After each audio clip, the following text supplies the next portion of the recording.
ಯಾವ ರಾಜಕೀಯ ಪಕ್ಷ ಸರ್ಕಾರ ಬಂತಂದ್ರೆ ಎಲ್ಲ 136 ಮಂದಿನೂ ಮಂತ್ರಿಗಳಾಗ್ಬೇಕಂತಾರೆ.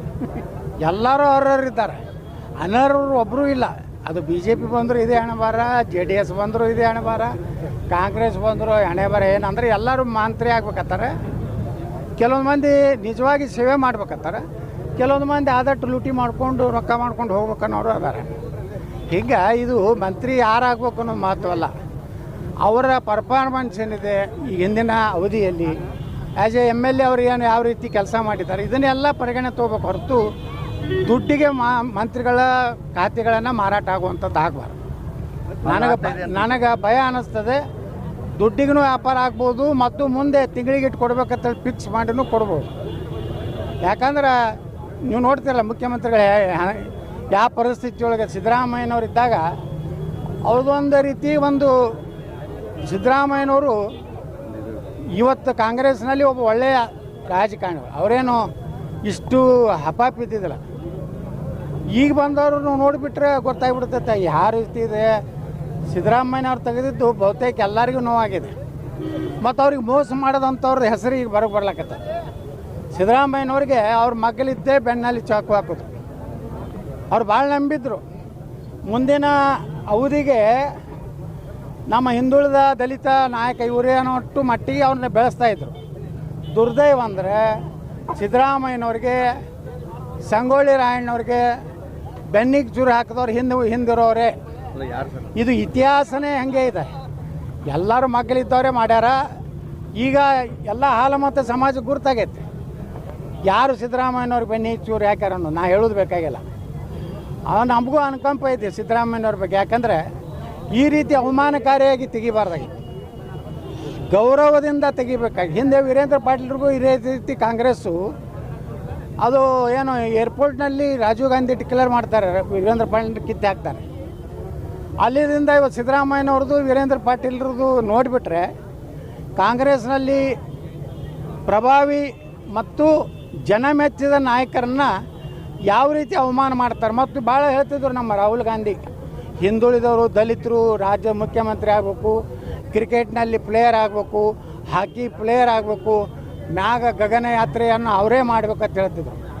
ಇವತ್ತು ಕಾಂಗ್ರೆಸ್ನ ಎಲ್ಲೆಲ್ಲಿ ರಾಜ್ಯದಲ್ಲಿ ಅದಾವು ಎಲ್ಲ ಮೇಲ್ಜಾತಿಯವರು ಅದಾರೆ.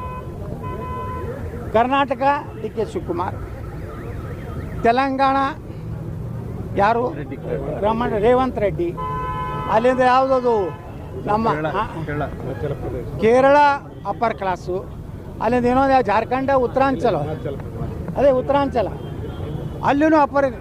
ಅಂದರೆ ಎಲ್ಲ ಮೇಲ್ಜಾತಿಯವರು ಮುಖ್ಯಮಂತ್ರಿ ಆಗ್ಯಾರ. ಈ ನಮ್ಯಾಗ ರಾಹುಲ್ ಗಾಂಧಿಗೆ ಹಿಂದುಳಿದವ್ರ ಬಗ್ಗೆ ದಲಿತರ ಬಗ್ಗೆ ಮಾತಾಡೋ ನೈತಿಕ ಹಕ್ಕಿಲ್ಲ. ಅವ್ರಿಗೇನಾದರೂ ಮಾನ ಮರ್ಯಾದೆ ಇದ್ದರೆ ಸಿದ್ದರಾಮಯ್ಯನವ್ರನ್ನ ತೆಗಿತಿದ್ದಿಲ್ಲ. ಸಿದ್ದರಾಮಯ್ಯನವ್ರು ತೆಗೆದ್ರ ಮೂಲಕ ಕಾಂಗ್ರೆಸ್ಸು ದಲಿತರು ಹಿಂದುಳಿದ ವರ್ಗದ ವಿರೋಧಿ ಅನ್ನೋಂಥ ಸ್ಪಷ್ಟ. ಒಂದು ರಾಜ್ಯದ ಮುಖ್ಯಮಂತ್ರಿ ಹಿಂದುಳಿದವ್ರು ಅದಾರನ್ರಿ, ಒಂದು ರಾಜ್ಯದ ಮುಖ್ಯಮಂತ್ರಿ ದಲಿತರು ಅದಾರನ್ರಿ. ಮತ್ತು ಯಾಕೆ ತೆಗೆದ್ರಿ ಸಿದ್ದರಾಮಯ್ಯನವ್ರನ್ನ? ಅಥವಾ ಸಿದ್ದರಾಮಯ್ಯನವ್ರು ತೆಗೆದ್ರಿಗೆ ಏನು ಕಾರಣ ಕೊಡ್ತೀರಿ ಕಾಂಗ್ರೆಸ್ನವ್ರು? ಸಿದ್ದರಾಮಯ್ಯನವ್ರ ಮೇಲೆ ಭ್ರಷ್ಟಾಚಾರ ಆರೋಪ ಇತ್ತಾ? ಯಾವುದಾದ್ರೂ ಭ್ರಷ್ಟಾಚಾರ ಆರೋಪದಲ್ಲಿ ಅವ್ರಿಗೆ ಶಿಕ್ಷೆ ಆಗಿತ್ತಾ? BJP ಅವರಂತರೂ ಏನೂ ಮಾಡಲಿಲ್ಲ, ಅವ್ರು ಭ್ರಷ್ಟಾಚಾರ ತೆಗೆದಾಗಲಿಲ್ಲ, ಏನೂ ಮಾಡಲಿಲ್ಲ. ಈಗ DK ಶಿವಕುಮಾರ್ ಅವರು ಮುಖ್ಯಮಂತ್ರಿ ಆಗ್ತಾರೆ ಅನ್ನೋಂಥ ಭಾಳ ಖುಷಿ ಇರೋದು ಯಾರಿಗೆ ಅಂದರೆ BJP ರಾಜ್ಯಾಧ್ಯಕ್ಷಿಗೆ. ನಿಮ್ಗೆ ಆಶ್ಚರ್ಯ ಅನ್ನಿಸ್ಬೋದು, ಸಿದ್ದರಾಮಯ್ಯವರು ರಾಜೀನಾಮೆ ಕೊಡ್ತಾರೆ, DK ಶಿವಕುಮಾರ್ ಮುಖ್ಯಮಂತ್ರಿ ಆಗ್ತಾರೆ ದಿಲ್ಲಿ. ಯಾಕಂದರೆ ಒಂದು ಪಾರ್ಟಿ ಸಂಪರ್ಕ ಇದ್ದೇ ಇರ್ತದೆ. ಮೊದಲ ಫೋನ್ ಹೋಗಿದ್ದೆ BJP ರಾಜ್ಯಾಧ್ಯಕ್ಷದು DK ಶಿವಕುಮಾರ್ಗೆ, ಅಭಿನಂದನೆ ಸಲ್ಲಿಸಿ. ನಮ್ಮ ಅಪ್ಪನ ದೋಸ್ತ ಮನೆಗೆ ಹೋದ, ನನ್ನ ಪಾರ್ಟ್ನರ ಮುಖ್ಯಮಂತ್ರಿ ಆದ. ಯಾರು? BJP ರಾಜ್ಯಾಧ್ಯಕ್ಷ. ಹಾಂ, ಬಿಸ್ನೆಸ್ ಪಾರ್ಟ್ನರ್ ಅವರೇ ಹೇಳ್ಯಾರಲ್ಲ ಸುವರ್ಣದಾಗ ಒಂದು ಇಂಟರ್ವ್ಯೂ ಒಳಗೆ. ಹಾಂ, ಇಲ್ಲ ಎರಡ್ರಿಗೂ ಅದಾರ ಬಿಡು, ಅದ್ರಾಗೇನು ಅದು ಬಿಸ್ನೆಸ್ ಪಾರ್ಟ್ನರ್ ಅವ್ರಿಗೆ ಒಪ್ಕೊಂಡಾರ ಪಾಪ. ಹೀಗಾಗಿ ಸಿದ್ದರಾಮಯ್ಯನವ್ರಿಗೆ ಆಗಿದ್ರ ಬಗ್ಗೆ ನೋಡಿ, ನಾವು ಯಾವುದೇ ಪಾರ್ಟಿಯಾಗಿರ್ಬೋದು, ಕೆಲವೊಂದು ವಿಚಾರ ಬಂದಾಗ ನಾವು ಅವರು ಇಲ್ಲಿ ಬಿಜಾಪುರಕ್ಕೆ ಬಂದಾಗನೇ ಕೆಲವೊಂದು ಮಂದಿ ಮೊನ್ನೆ ಸಿದ್ದರಾಮಯ್ಯನವ್ರ ರಾಜೀನಾಮೆ ಕೊಟ್ಟಿದ್ದು ಪಟಾಕ್ಷಿ ಹಾರಿಸಿದ್ರು. ಎದಕ್ಕೆ ಹಾರಿಸಿದ್ರು ಗೊತ್ತಿಲ್ಲ. ವಿಜಯೋತ್ಸವ ಯಾರು ಸಾಬ್ರು, ಹಿಂದೂಗಳು ಯಾರು ಆಚರಿಸಿಲ್ಲ. ಸಾವಿರ ಆಚರಿಸಿದ್ರು. ಒಬ್ಬ ಮುಲ್ಲಾರೆ ಸಿದ್ದರಾಮಯ್ಯ ತೆಗೆದಿದ್ದಕ್ಕೆ ಒಂದು ಸ್ಟೇಟ್ಮೆಂಟ್ ತೋರಿಸ್ರಿ. ಸಿದ್ದರಾಮಯ್ಯ को हटाने के बाद हम तुमको सबक सिखाएंगे 28 में ತ್ಯಾ ನನ್ನ ಮಗ ಒಬ್ಬರೇ ನನ್ನ ಮಗ ಇಟ್ಟು ಸಾಬ್ರಿಗೆ ಮಾಡಿದಾರ ಸಿದ್ದರಾಮಯ್ಯವರು.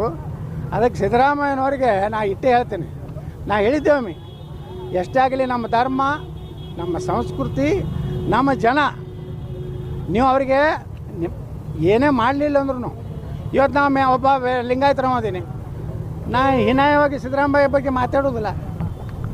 ಯಾಕಂದ್ರೆ ನನಗೂ ಅವ್ರ ಬಗ್ಗೆ ಒಂದು ರೀತಿ ಗೌರವ ಇದೆ. ಯಾಕಂದ್ರೆ ಸೀನಿಯರ್ ಲೀಡರು, ಹೆಚ್ಚು ಮುಖ್ಯಮಂತ್ರಿ ಆದವರು. ಮತ್ತು ಇನ್ನೊಂದು ಸಿದ್ದರಾಮಯ್ಯವರು ಒಳ್ಳೆಯ ಗುಣನೂ ಹೇಳಬೇಕಾಗ್ತದೆ. ಎಂದೂ ವೈಯಕ್ತಿಕ ದ್ವೇಷ ಮಾಡ್ತಿರಲಿಲ್ಲ. ಇವತ್ತು ನಾ ಎಟ್ಟೇ ಟೀಕೆ ಮಾಡಲಿ, ಎಟ್ಟೇ ವಿಧಾನಸಭೆಯಲ್ಲಿ ಜಗಳಾಡಲಿ, ಆದರೆ ಮುಂದೆ ಹೊರಗೆ ಬಂದು ಆ ಯತ್ನಾಳದ ಏನಿದೆ ಫೈಲ್ ತೊಗೊಂಡು ಬಾ, ಇಂಥ ಕೆಲಸ ಮಾಡೋ ಮನುಷ್ಯ ಅಲ್ಲ. ಆದರೆ ಇನ್ನು ಮುಂದೆ ಇದು ನಡೀತದೆ. ಯಾರ್ಯಾರು ಫೈಲ್ ಅದ ಹುಷಾರಿರತ್ತೇಳಿ ವಿಜೇಂದ್ರಗೆ, ಅಶೋಕ್ಗೆ ಹೇಳಿ ನಾನು ಮಾತು ಮುಗಿಸ್ತೇನೆ.